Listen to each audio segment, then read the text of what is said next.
Okay, I think we're going to probably get started now, and if anybody does join, they can join us, and we'll hopefully be able to catch them up. I want to thank everyone for taking the time this evening to meet with us, and I know it's a busy day, and taking time out of your schedule to be able to sit through a meeting is something that a lot of folks find somewhat inconvenient. So one of the reasons we like to do these virtual meetings is because it's a lot easier for folks to be able to just turn on their phone and have an opportunity to plug in and hopefully be able to not leave the comfort of their own home. My name is Noah Painter. I am the public outreach manager for the Sacramento River Parkway Project. I wanted to start this evening by doing some introductions of the project team. I'm going to hand this over to Megan Johnson now. Hi, everyone. My name is Megan Johnson. Just wanted to check that I wasn't muted. Okay, yeah, my name is Megan Johnson, and I am a senior engineer with the City of Sacramento's Public Works Department, and I am the city's project manager for this effort. I'll toss it over to Matt. And I'm Matt Salveson. I work for a company named Wood Rogers, and I am the project manager for the consultant team that is assisting Megan on this project. And again, everyone, good evening. My name is Noah Painter. I'm a partner with KMP Strategies. We're a sub to Wood Rogers, and we work specifically on public outreach for large infrastructure projects, such as the Sacramento River Parkway. So thank you again for taking this evening to join us. What I do want to do is just go over some meeting rules this evening, as I'm sure if you've participated in any of the virtual meetings the city's done, whether it is the pocket transportation implementation projects or the Parkway project that you're at this evening. We just ask that everyone is respectful in their meetings. The ground rules are typically, we understand that, folks have strong opinions on both sides, particularly about this project. And we just ask that everyone is respectful of each other's opinions. And please hold your questions until the project team has completed the presentation. We have about a 15 to 20-minute presentation this evening. We have an hour scheduled for our meeting with question and answers at the end, and we're committed to taking as much time as we need this evening to answer any questions that you do have. So just wanted to lay those ground rules out for the meeting this evening. And I'd like to pass this back over to Megan so she can talk a little bit about the background on the project. All right, thanks, Noah. So as a state, California is blessed with natural resources, and our rivers, beaches, and lakes have been enjoyed by residents and visitors alike since people first arrived in the state. As California's population has increased and urbanization and private development began to cut off these resources, a series of legislative acts were taken in the 1970s to ensure continued public access to our waterways. This included a voter initiative in 1972, which led to the creation of the California Coastal Commission and the Coastal Act, which preserved public access to the coast. And then there was State Assembly Bill 1504, which required that new subdivision developments adjacent to public waterways were to include a dedication for public access adjacent to the river or stream. This was then incorporated into the Subdivision Map Act and added to state code. And then with regards to trails themselves improve mental and physical health. They connect communities, and they provide recreational and mobility benefits.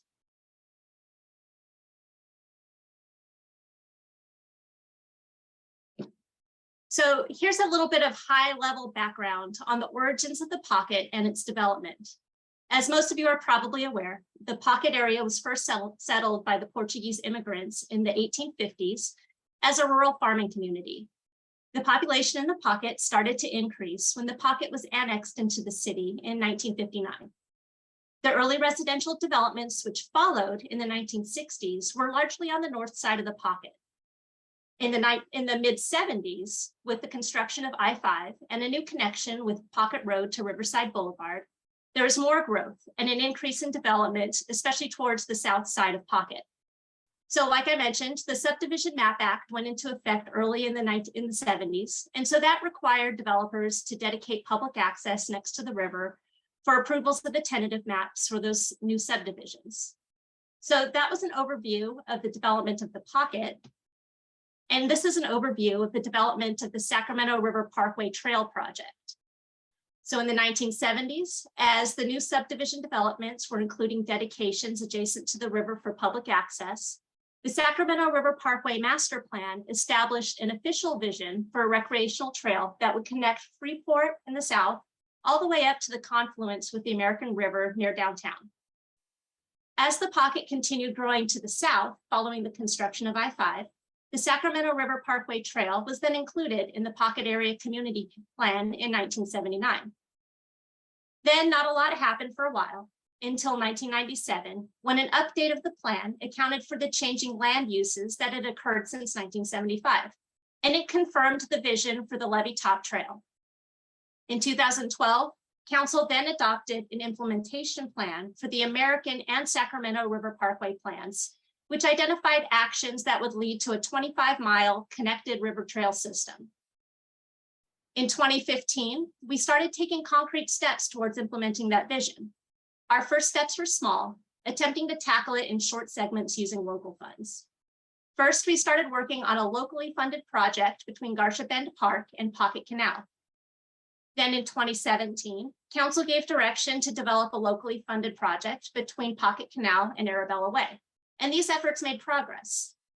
However, as federal and state grant programs began to prioritize significant amounts of funding for bike and pedestrian trails, we identified an opportunity to leverage our local funds to bring in more federal and state funds, which lets our local funds stretch a lot farther. In 2021, we were awarded the federal funds for the environmental clearance and preliminary engineering for the full stretch in the pocket, and we kicked off this effort earlier this year. We lost some momentum with the change in strategy, but that change does allow us to have a more cohesive engagement and design effort rather than piecemealing the segments.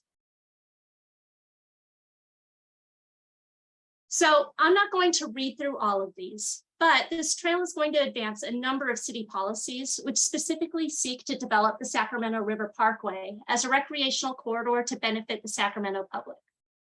And with that, I'll hand it over to Matt, who's going to share some information about the project delivery.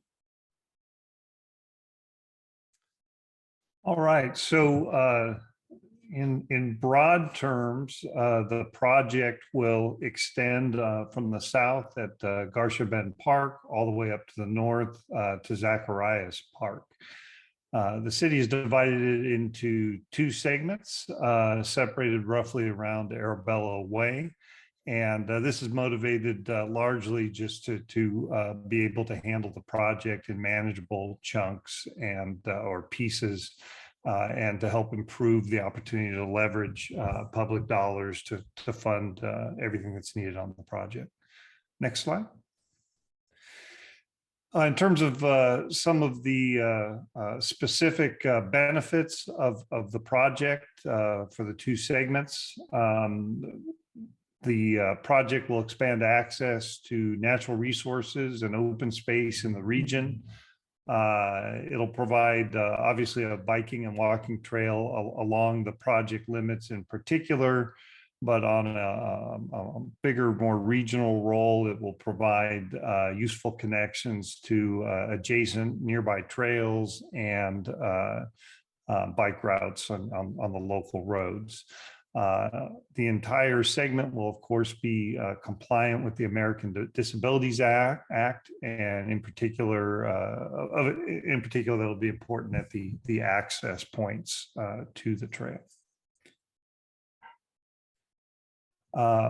So in terms of how the project delivery process is going to roll out and is rolling out, we're currently in the phase on the left-hand side, what we call the preliminary engineering and environmental clearance phase. And that will take approximately 2 years. It'll run through 2023. What we've been doing so far is collecting data, and by that specifically, we've obtained survey data, some topographic mapping to help with the engineering, and we've started the environmental documentation process under both state and federal levels, so under CEQA and NEPA. And what goes with that is a number of technical studies. For example, they'll look at the biological, the team will look at the biological resources and be able to make evaluations as to how the project does or does not impact those resources.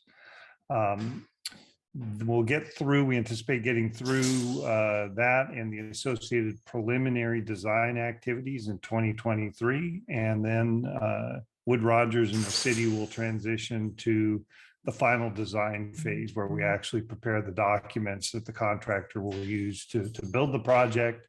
And that in parallel with that final design phase goes what we call the right-of-way phase, which is the period of time where the city will need to obtain whatever right-of-way permissions and easements are needed to build the job. Note at the bottom of the slide, community outreach. That's something that would always be done, but in particular with this project, you'll see outreach, whether it be meetings like this or other modes throughout the entire project delivery process. So that won't stop when the environmental document is approved. Specifics of some of the data collection I mentioned.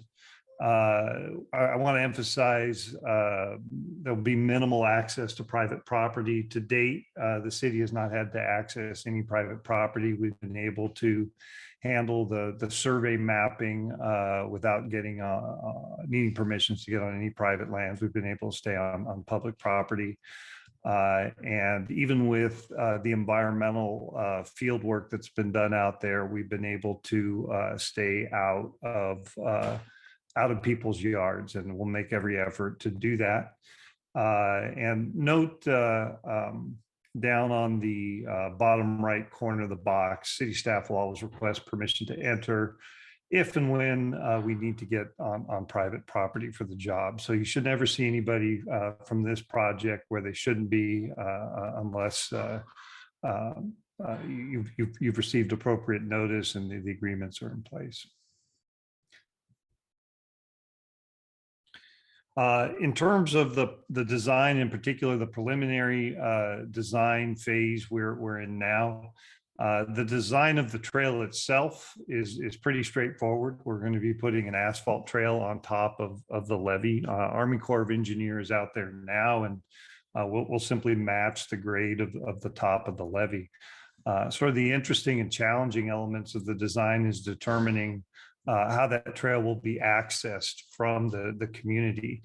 And we're looking, you see the circles on there, we're looking at a pretty broad number of possible locations, looking at the feasibility of it, looking at a lot of different factors ranging from the effectiveness of the location to potential community concerns about the location, safety, items such as that. And we anticipate getting that down ultimately to about 5 different access points along these 2 segments.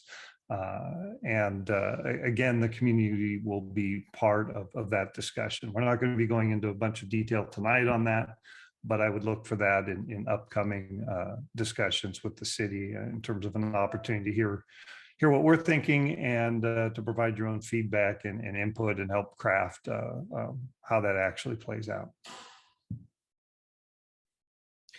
Some of the items we're looking at a lot of different factors, but we look at impacts to the trees, what we call biological impacts. We're trying to minimize or avoid right-of-way impacts to private properties.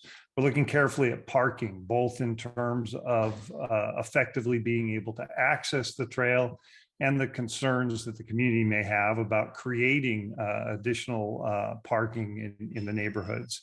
Obviously, it needs to be feasible and effective. It needs to connect to trails and existing bike routes in an effective manner.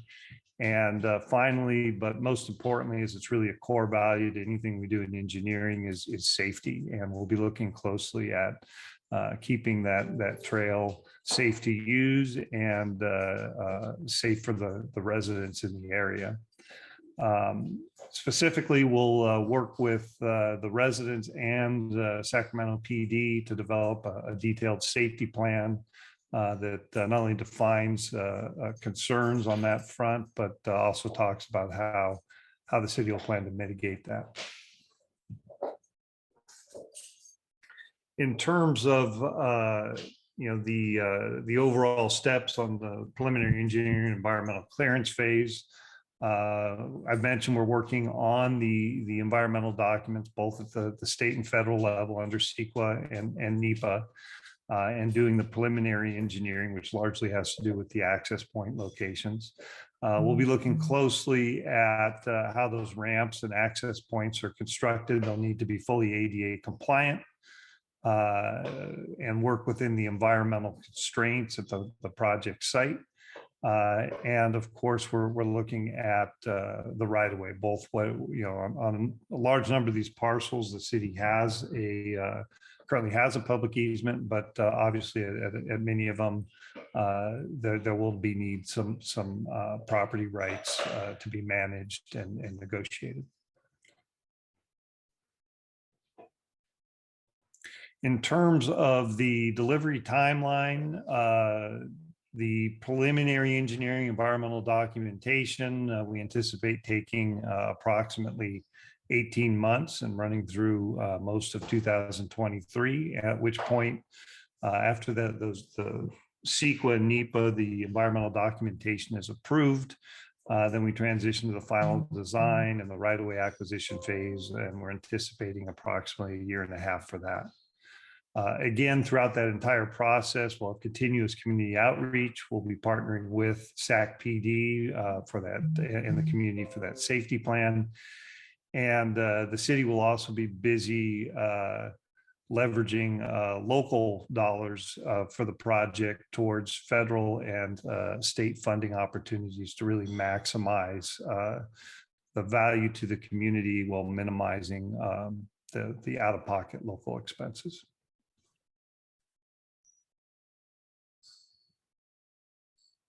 Noah, you're up, sir. Thank you, Matt. One of the most important components for this project is to ensure that it's successful is community outreach. We want to hear from the community, definitely want to listen, and that's what's most important. And it's really going to help inform the design of the project for the project team, for Matt and Megan and myself. We've developed a comprehensive outreach plan that includes a project webpage. It's www.SacRiverParkway.org. With that, we've also created a dedicated project hotline and email. And really the goal there is so that you can reach the folks that are working on this project directly. And also if you have questions about what's going on the levee, just give an example. We had a email that was sent in about a week ago from a resident who was concerned that the Sac River Parkway project was doing construction on the levee right now. We were able to inform her and let her know that that was actually the U.S. Army Corps of Engineers doing the Sacramento Levee Improvement Project that's going on. And we're able to give her direct contact information for the folks at the U.S. Army Corps and the project team there, so she could get in touch with them. So really, the goal here is to create a direct line of communication with us that are working on the project. Please feel free to check out the website. We will put recent project updates and information on there regularly. In addition to the dedicated hotline and email, our goal is to have a project team respond within 2 business days to that. We've also planned these small group meetings like this one. In addition to that, one-on-one meetings. If you have a particular question, issue, if you have a unique situation, we're happy to sit down and have a conversation one-on-one with you. Please do reach out through the Sac River Parkway at cityofsacramento.org email or the phone line that we have. We're also planning to hold larger community meetings and provide updates that way, and send out project surveys, notifications, and updates as the project progresses. So we're trying to really create something that allows the community to know what's going on with the project. We just got started on this at the beginning of this year. It's taken a little bit of time for us to be able to build what it is, the outreach plan and what the project's going to look like. But Matt, Megan, and I are the points of contact here, and we're definitely going to be the points of contact for the foreseeable future on this. Just so that and have this handy, these are our contact information. Sac River Parkway at cityofsacramento.org, or our phone number, 916-808-1705. You can also find this on our project website, the www.SacRiverParkway.org. With that, I want to thank everybody for taking the time to listen to our presentation. But we're done talking now. We definitely want to listen to you and hear any questions that you do have. What we do ask is that you raise your hand so that we can do this in an orderly fashion and nobody talks over anyone. So if you have a question, feel free to raise your hand. We'll unmute you and then we can have a dialogue. It looks like Ryan B has a question. I'm going to unmute Ryan. Yeah, hi, can you hear me? Yeah, hi Ryan, how you doing? Hi, thanks. Yeah, thanks for putting this on tonight. I have a number of questions. I'll kind of just go through the order, I guess. Where we started, or my first question is, so it appears you have the planning process wrapping up in winter of 2023. So you're talking December-ish of 2023. Is that correct? Yes. And then, so that's for, is that for phase one or both phases? So I'll take that one. That's a very good question. So we've divided the project into different segments, but we're actually delivering the environmental clearance and the preliminary engineering as one complete project for both segments. And so all of the work being done will be done for both segments. The distinction between the two segments is as we're pursuing our construction funding, having it broken into two gives us more flexibility to apply to different pots. Okay, I may be mistaken, but when I read the approval from City Council for the Wood Rogers contract, I believe that was written for phase one from Garcia Bend to Arabella. Is that incorrect? So what was approved at council is the current contract that has been executed and is underway is for the preliminary engineering and environmental clearance for both segment 1 and segment 2. It gets a little bit confusing because the word phase can be applied to the phase of the project, as in phase 1 is the preliminary engineering and environmental clearance versus phase 2 is the right-of-way and final design. But to your point about the specific, the intention is to environmentally clear both phase 1 and phase 2, and we have the funding to do that right now. We have budget to do the right-of-way for phase 1, segment 1, excuse me. We're going to be applying in upcoming funding rounds to get the funding to do the complete design and the complete right-of-way for both. And so we're still in the process of pulling together all the money that we have.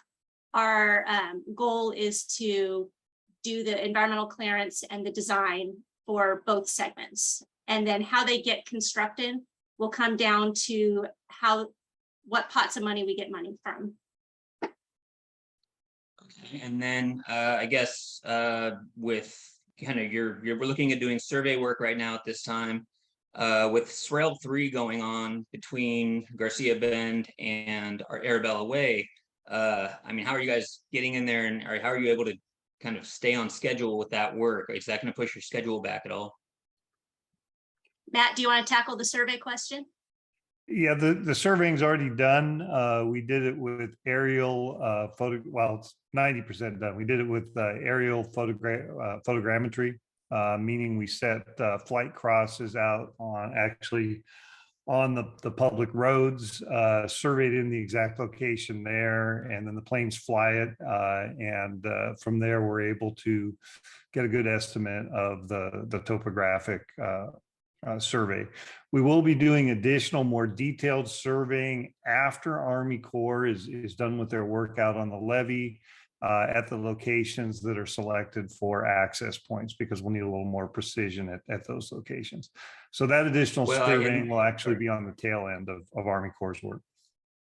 Okay, yeah, I was going to say that just because when they did the work back here behind Brickyard, you know, in SREL 2, you know, the levee's not the same as it was when we before we started the project. So any of those surveys, I would assume, would have to all be redone after the U.S. Army Corps gets out. So our levee here is 2 feet higher than it was, and it was about 10 feet wider.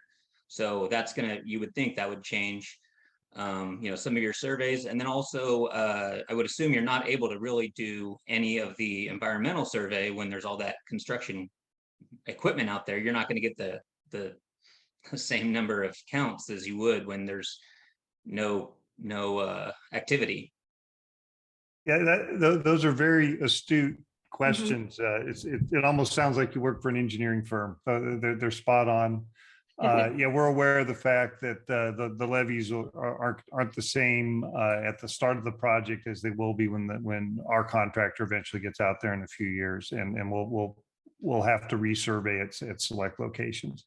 In terms of the environmental stuff, yeah, we are being very cognizant of it. We're also building off. Army Corps, of course, had to clear an environmental document to do that work, and we'll leverage that previous work.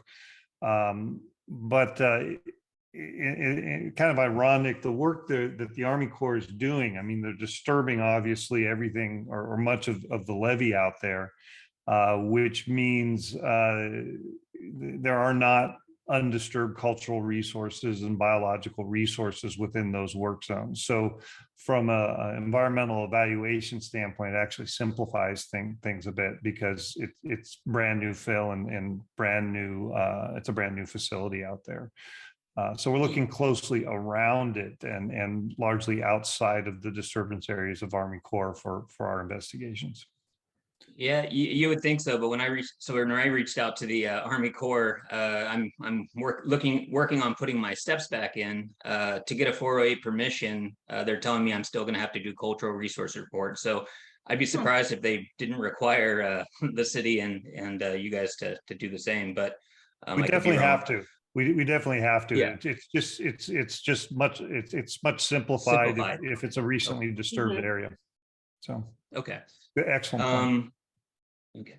And then I guess this may be premature. I know, there's gonna be a lot more meetings after this. This is more of a, but I guess I got a question on just how are the experiences on the American River being taken into account when you're putting your plans together for this portion of the park trail, or for this portion of the parkway. I mean, I know, and we've all seen the news reports. We've all seen the fires that have been ongoing there.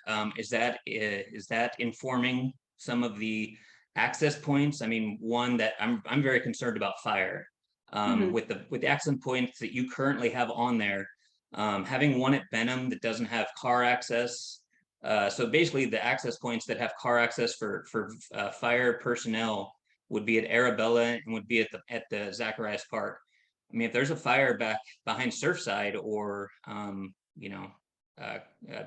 River Lake, I mean, it's going to be it's going to take a while for the fire crews to get back there.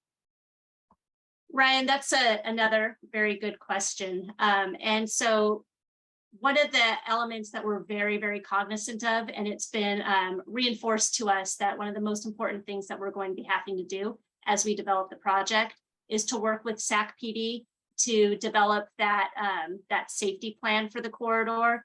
And so we will be looking at the best practices in other places and talking with SacPD on where they think access points may or may not be more visible, less visible, easier for them to access. And this is something that I know that the council member is really prioritizing, is making sure that the safety plan is developed and that we get SacPD on board. So we don't have answers for that yet. We're early in that process, but that is something we're going to be focusing on. And I'll so who will ultimately be responsible for? Oh, sorry, Matt.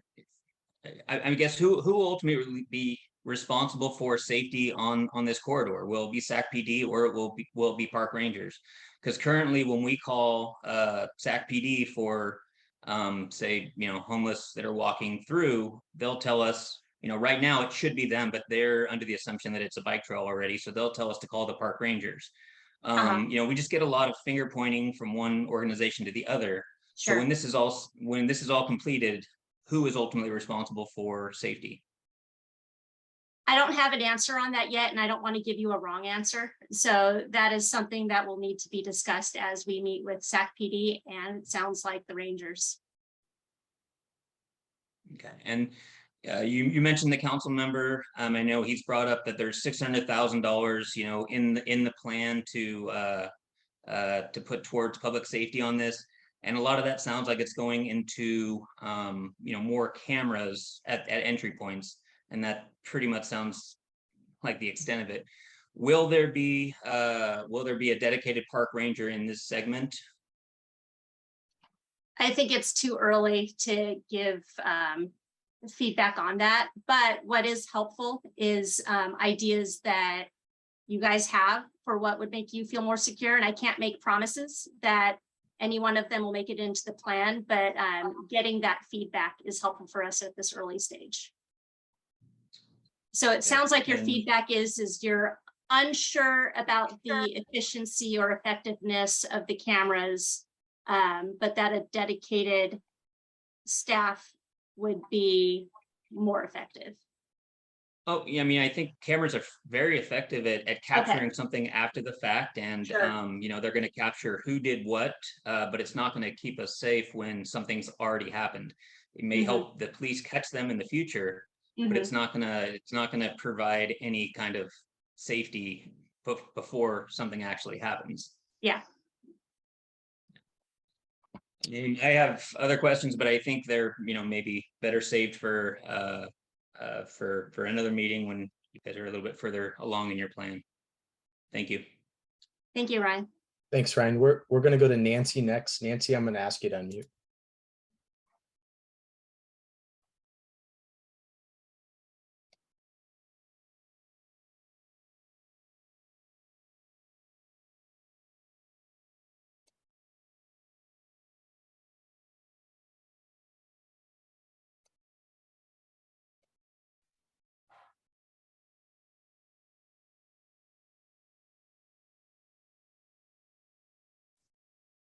No, Hello? you might be able to unmute There, her. Yeah. there we it- go, it Nancy. was- For some reason, it wasn't unmuting. I'm sorry. And I you think we have, got you have a Nancy and a Tony here. There's two of us on the, listening on the same thing. The last person who was talking about safety, that's a concern to us. We had during the construction on the, down on the clip behind Clipper Way, we had some guns or somebody shoot off a huge number of rounds of guns right behind our house. And, you certainly want to be able to get officers quickly. It was, yeah. So anyway, my questions were a little bit different. I wanted to know about on when the trail is there going to be part of it that is for bikes and part of it's for pedestrians? Because the bicycles go along so bloody fast. And I have hearing loss and I cannot walk up there, could not walk north of Zacharias without going with someone because I almost got hit multiple times. I cannot hear them coming. I cannot hear their bells, even with my hearing aid. And so what are you doing for those of us that have handicaps to separate where these speeding bikes go and where walkers go so that both groups can enjoy the parkway? Do you have any plan for that?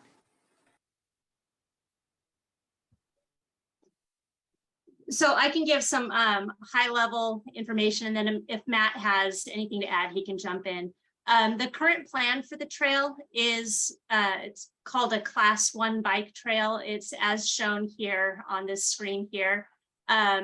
Class 1 bike trails, it is a shared space for bicyclists and pedestrians. Typically, it's wide enough, 12 feet, which is the best practices for providing enough width for bicyclists and pedestrians to have their own space. It's not necessarily delineated that way. But with regards to speeding, we can explore whether speed limit signs would help. Matt, do you have any other feedback? Yeah, I mean, it's a real concern, and you know, if you look at the trail we're tying into, you already know that the pedestrians and bikes are not separated there.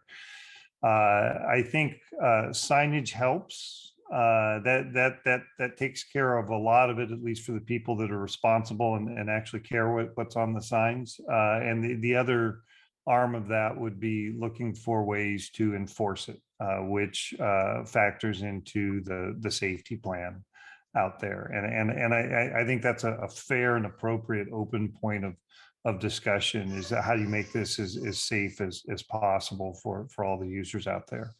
But you sign the heck out of it, and then it ultimately there does need, just like on a local road or a trail anywhere else, there needs to be some level of enforcement to make sure that folks are playing by the rules. And Yeah. from a technical side, Nancy, I do completely hear what you're saying. You know, if we did take this 12 feet and try to separate it out into separately delineated bike zones and pedestrian zones, what we would end up is 8 feet is it's legal minimum width for two-way bicycle travel. And so that would leave 4 feet for the pedestrian zone. And that would, you know, a lot of the activity on top of the trail is pedestrian activity, as this picture shows here. And so if we were to separate it out, it would kind of really constrain the amount of space that all the users have for the parkway. So, you know, when it works well, the intention is to provide enough space for people to maneuver around each other. Yeah, well, I know I cannot hear the bikes, and then when you don't move over and they say something, they go by and really scream ugly things at you because you didn't move, but you didn't hear them. Yeah. So I'm sorry I mean, that happens. and they're fast. They're, you know, and I'm old. So the other question I have is when this first section was built, the levee moved 10 feet closer to the back of our property. And it was, you know, we were told it was going to remain with the same footprint, and it obviously didn't. So that brings the fire danger closer to a whole group of homes, because it's pretty close to the back of us now. And I don't think the bottom of the levee, because we were watching them, I don't think the bottom of the levee was, you know, replaced with the fresh dirt. I think it's the stuff that they push down, but you know, what do I know? Because I might not have seen it. But my question is this footprint that is there now the final? Because I've called times and they're going to check and get back to me, and they don't. So I don't know if if it's going to move back to its original footprint, or if the footprint that is there now is what is remaining. So with regards to what our project is going to do, the bike trail, we are definitely not going to be moving levees. That is outside what we want to do with this project. With regards to what the Army Corps project is doing, I don't know enough to say whether they are shifting around the levees as part of their levee reinforcement project. But with regards to our project, wherever the levee is where the bike trail will be. Okay, well, I'll talk with him again. My husband has some questions, and his name is Tony. Okay, great. Thank you, Nancy. Hi, just a couple of quick questions. To reiterate, the width is 12 feet. Is that the proposed width? Matt, Yeah. will you confirm? Yeah, confirm. The width will match what's on the south of the limits now. Okay. Why not make it 15 feet? Paint a stripe on the riverside, a couple of feet wide, 3 feet wide for pedestrians. And all it's going to cost is some paint and a striper to get up there and do it. And that way it would help separate the bikers from the pedestrians. So Tony, if we were building a new levee, I would absolutely do that, because that would be a great way to handle it. However, since we aren't going to be widening or changing the dimensions of the levee, we're kind of constrained. Class 1 bike trails have a requirement to have I believe 2-foot shoulder on each side. And then you typically don't pave right to where the levee starts dropping off. And so we just have some kind of geometric constraints with how wide it can be, but we will take a look at what that existing footprint is of the levee and see if there's opportunities to maximize. Yeah, take a look, because I think you'll find that the levee is wider now on top than it was before the construction. So anyway, keep that in mind. Number 2, motorized vehicles. Are any motorized vehicles allowed, from motorized skateboards to scooters on up? No, so the only motorized vehicles that are allowed on the levee are maintenance vehicles. Now, I will be honest with you, this is true of a lot of trails. Anything that a bike can get through, if somebody really wants to get through with, a motorized bike, they will. But we will use best practices to prevent larger vehicles, or at least sign that it's not legal for motorized vehicles to be up there. Oh yeah, we've lived here 40 some years, and the levee behind our house is not paved, but that doesn't stop them, and we've seen everything up there, including Harley Davidson hogs tearing up and down. It's not something you want to hear while you're having in your backyard. Okay, number 3, are you going to give the land time to settle? Remember now, the backfill on top of that levee is all fresh dirt. It's not it's all been, they scraped off about the top 8 or 10 feet of the levee when they put in the wall, replace it with new dirt. Are you going to give that enough time to settle before you pave it? Tony, that's a really great question. I am not a geotechnical engineer, so I don't want to surmise outside my expertise. I will say we aren't going to be constructing in the next year or 2. We're going to have, about 18 months for this initial preliminary engineering phase. It'll take about 18 months to do the final design. So that will give us at least about 3 years for things to settle. But Matt, do you have any thoughts on settlement of levees? Yeah, the Army Corps' current project is not replacing the entire levee, but certainly there's settlement. The fill they put in on top is compacted. I haven't read the specs, but I'm sure it's at least 90% compaction out there, which eliminates, or I should say, at the time of construction, provides much of the settlement. But you're right, there's still, and things, soil settles forever, literally, and it depends on the type of soil in terms of how that behaves. But 2 things. One is Megan's absolutely right. It takes long enough to get through the process with Caltrans on the federal environmental clearance. It has the upside of building in some settlement time. And 2, the pavement we're using, that asphalt is flexible by definition, and that provides some real give. Obviously, at some point it can settle enough that you get cracks or failures, but we've got a lot of flexibility, literally and figuratively, built into that. Okay, yeah, I understand. Okay, my wife has one more question. The only other question I have is, with the experience of the American River, where they have access points, do you have problems with homeless, camping their vehicles and stuff so they can go over to the, and set up their places on the riverside? Because this is going to be in residential neighborhoods. I mean, is there a problem with that out in the American River? I don't know the answer to that.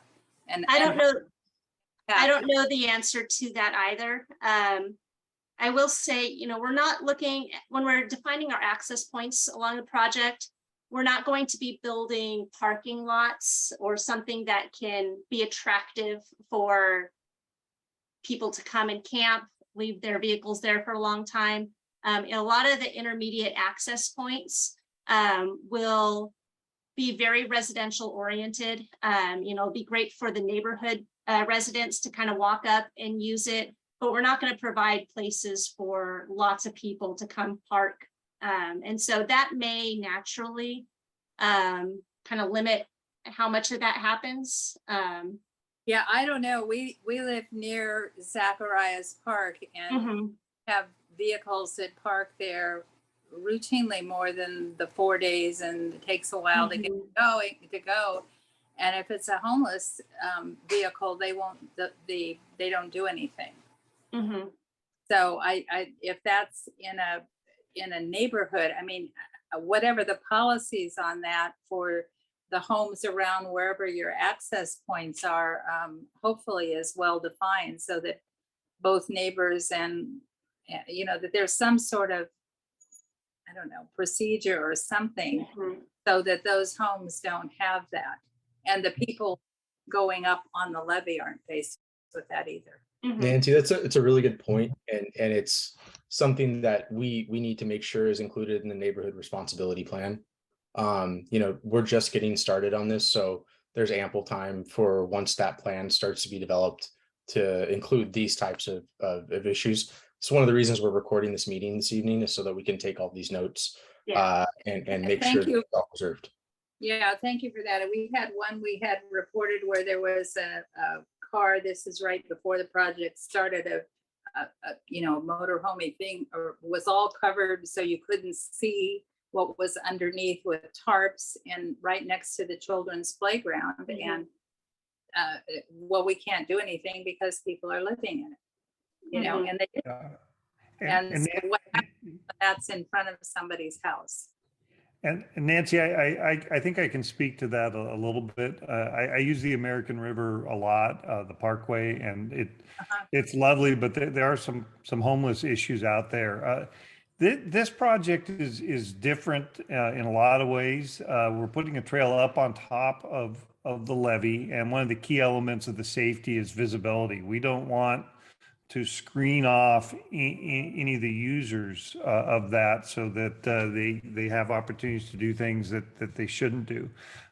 You pointed out Zacharias Park. I'm not sure if there's an issue at Garcia Bend offhand, but you've got some challenges there because you've got flat areas where people can camp, right, and park. At our access, so one, you've got a levee up top. It's not like being down in the American River where there's lots of little nooks and crannies. And two, when we're talking about the access points, what we're talking about is an ADA compliant ramp with appropriate lighting that allows people to access the trail from existing facilities. We're not talking about building additional pullouts or parking lots or creating more issues like you're mentioning at Zacharias Park. And you'll see in future meetings, we'll have some renderings of what those access points will might look like, and how that'll work. So the goal here is definitely not to increase any of the problems out that you already have. Thank you. I think you answered it, and that the homeless do go up there, and in fact, we're camping behind us during the whole construction on the riverside. Right, so, and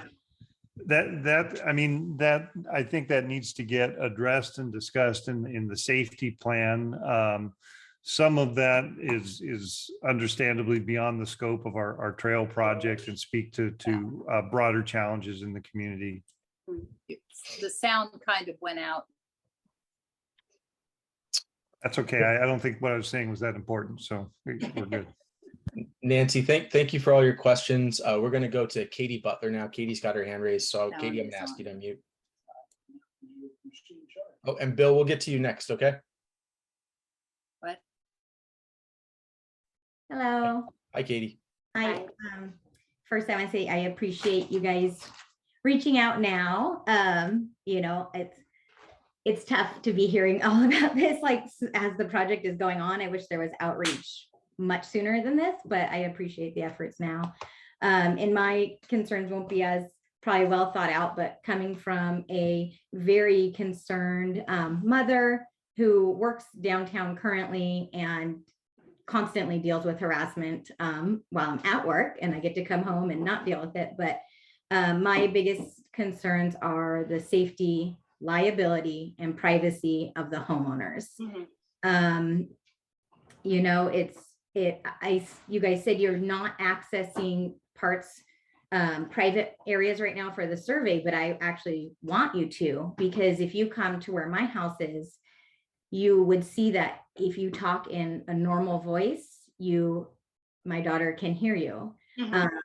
If this trail gets constructed, I cannot leave my daughter in our backyard alone ever again. You have to, you know, I think it's Army Corps that has to see every square inch of our backyard, you know, and we have a little play structure. And so all I can think about is the most horrible things that could possibly happen without, you know, a real safety plan. You know, you're putting people, but we know the homeless will end up down here within 10 feet of my back door. You can see into every single bedroom and actually into every single room of my home from the levee. So we, you know, have to keep everything completely shut. You know, you can see my daughter in her room. You can see me in my bedroom, in the living room, I'm talking every single room. So, you know, the privacy has to be addressed, and we're not able now to construct a fence that gives us any privacy. So this trail is, I've been a runner in Sacramento for over 25 years. I stopped running on the bike trail years ago because of unsafe, you know, instances. And so this scares me to death. This scares me to death for my safety, my daughter's safety. It's not safe to put people this close to backyards. It's not like places on the American River Trail where houses are much further from the trail. And I do have a concern. I'm in that area where it's the furthest between two entries. And so how is a fire truck gonna get over there? How is a police officer gonna get there fast enough? Even not for us, if there's someone running on the trail and something happens right there, they are so far from a safe exit from the trail that part just seems that it's not fixable on that whole area. That you can't get off the trail. No one can help you. But I'm not sure where my question is coming, but just a lot of rambling. I do like things that I've been thinking about. We have a lot of parks in Sacramento that close at sunset and open at sunrise. Like for me, that's the only way I could imagine being able to sleep at night with this trail back there, is knowing that a park ranger there's a fence at the entry, because this is private property. This is not city property that you're constructing a park on or a trail. This is private property, has been, you know, since the houses were built. And so there has to be other exceptions made that might not be on other parts of the trail because it's a completely different area. So if there's a fence, we had fences, they're removed, you know, mostly right now because of the construction, but those fences kept people out. I very rarely before construction saw anyone back here, maybe once every 3 or 4 months. And now, you know, I can always tell when the construction fence has been cut because we'll start seeing people going back and forth.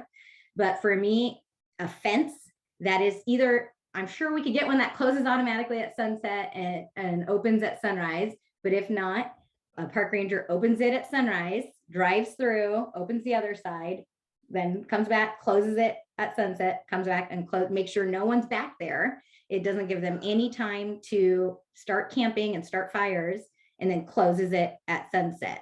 So that's the only way I could see this project working with the proximity to homeowners, because my backyard is going to become a city park.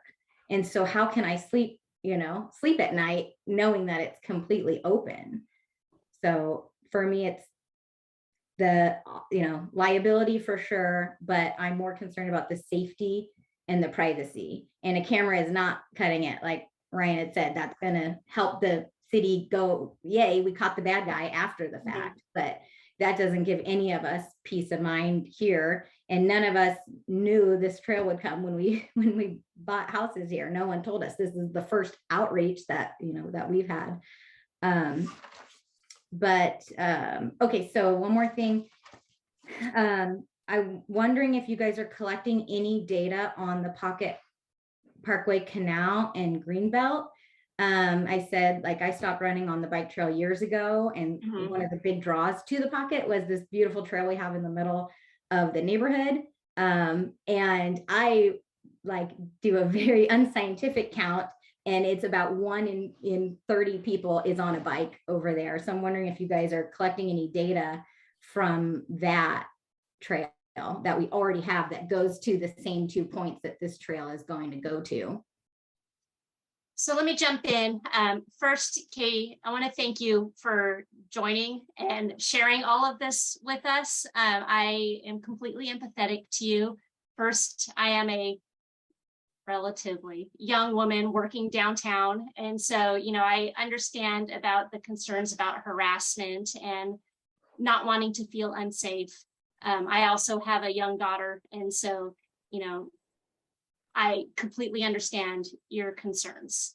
And I used to be a runner, and so I know what it's like to not feel safe on certain trails. So I want to thank you for bringing that up. And it's something that we will be thinking about. With regards to previous outreach, this is a good time to be hearing that feedback, because what's been done prior to right now was very high level planning. It basically established a goal to do a trail. But with regards to what's actually a project, an engineering project, we're at about 3% of the project. So we are about as early as you could possibly get in the project development. And so, part of our job in the coming months is going to be getting this information from the property owners, and talking, and we're not going to be able to solve all of society's problems for sure, but we'll be talking with different community partners and agencies to see how we can best address these concerns. With regards to, sorry, I'm jumping a little bit around.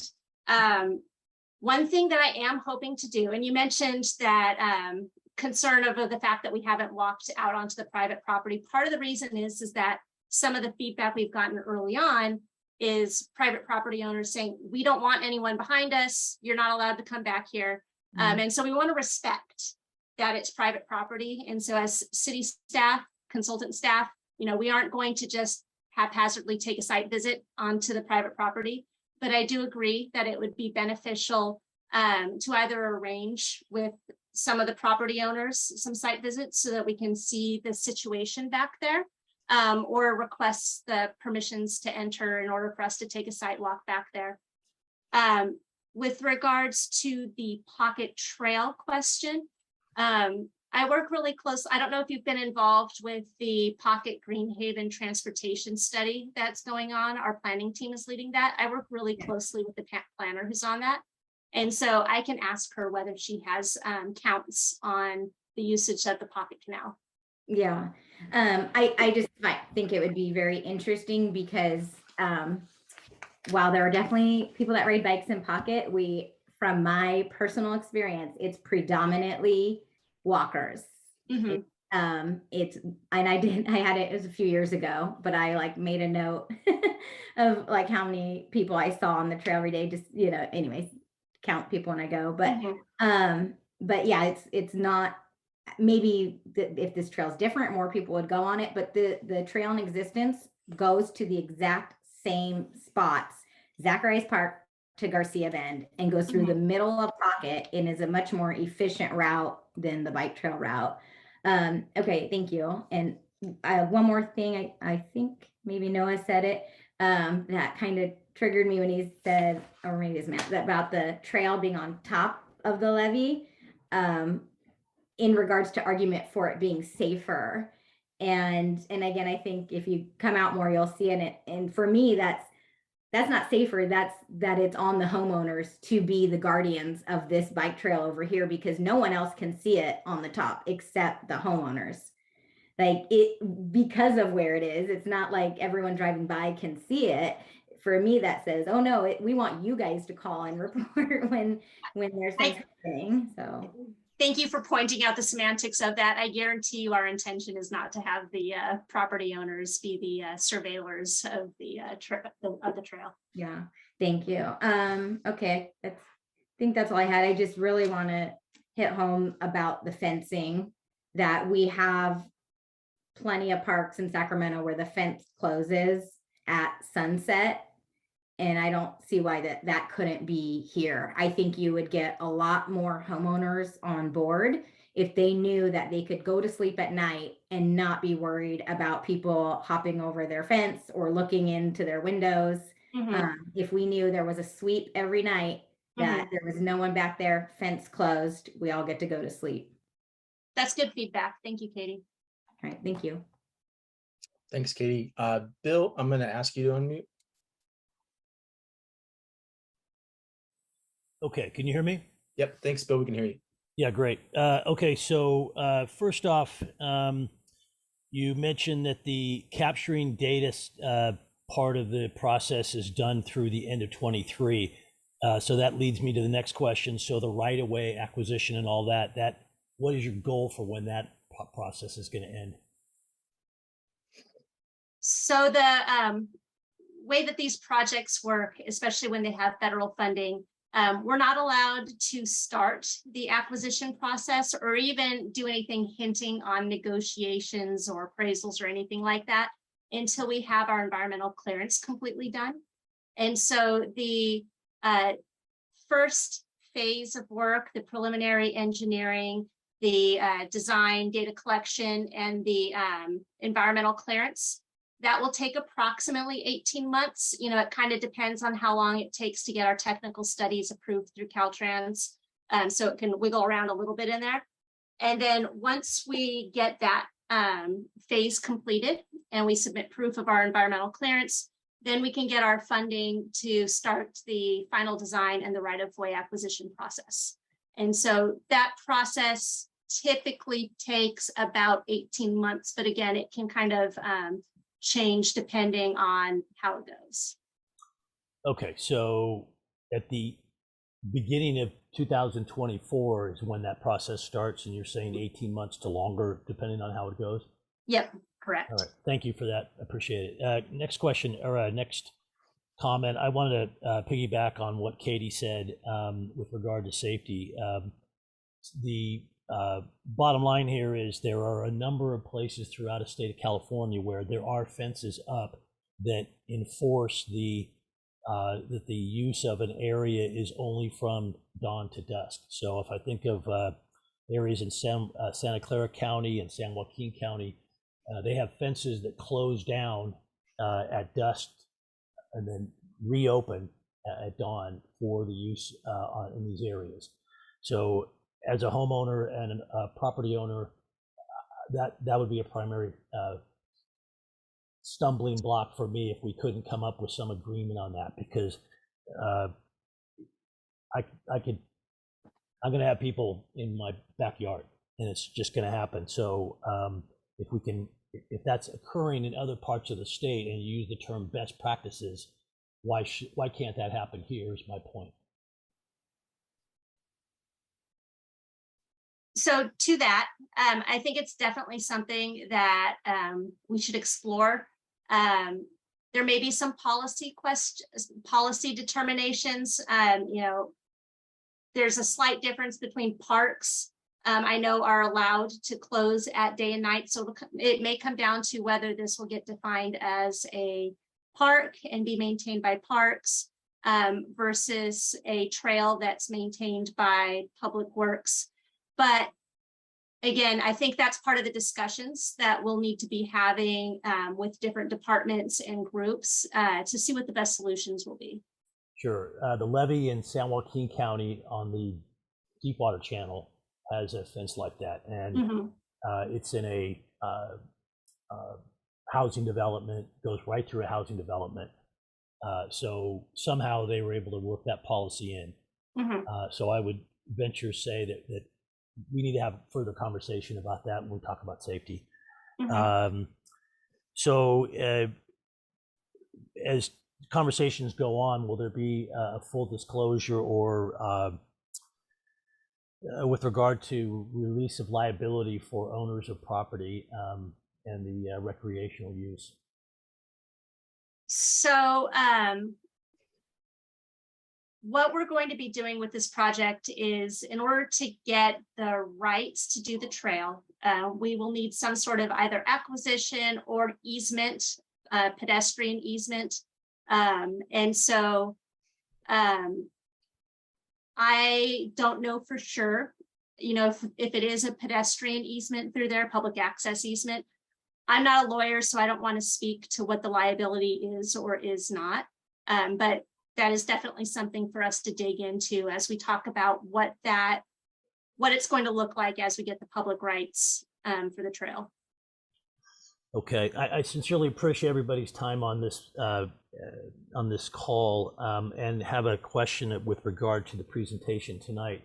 How do we go about getting a copy of that? Bill, I have your email. I think we've traded emails before, so I can send you this tomorrow when I get in. I sure appreciate that. And sure. On behalf and then, of Noah, will we post this to the project website? We'll post this on the project website as well. Yeah, that's perfect. Very good. We want to be very transparent. Absolutely. And then finally, what are next steps as to you're going to have a call tomorrow with another group of folks just like us. So what happens next in terms of outreach and all that? So I'll after the call tomorrow. After the call tomorrow, we'll have another call the next day. So we have a couple of these going on. And part of what we're working on right now before we go out to the kind of larger public is we're taking a closer look at those access point options throughout the project limits to get a better feel for what the viability and the pros and cons are for each one of those. And then that will kind of inform some of the public outreach. And then Noah, tossing it over to you to talk about the next steps. So it's Bill, it's a lot more broad public outreach, and then another round of these small property owner meetings. Really, the purpose of these meetings is to be able to have kind of this small group so that we can have a longer discussion, because if we had 175 people in a meeting, you've been into these larger town hall meetings, they go an hour and a half, somebody gets to ask one question, then they get to sit down, and it's just not that productive, right? It's more of just, kind of, checking a box and moving on. We don't really want to do that here. We know that this is sensitive. Man, I grew up in the Pocket area. I've lived here my entire life. I know the area really well. I went to Kennedy High School. I live here now. I know folks that live along the levee, and it's really, it's a sensitive subject and it's concerning. I mean, Megan, Matt, nor I are here to minimize any of the concerns that you have. Nope. And, the goal is to do as much listening as we possibly can to make sure that this project gets delivered in a way that everybody feels safe and it's something that everybody can use and it's beneficial. Okay. I sure appreciate your time, everybody. Look forward to the next meeting. Thank you for joining. Does anybody have any other questions? We have more time. We're about 15 minutes over, but happy to answer any other questions that anyone has.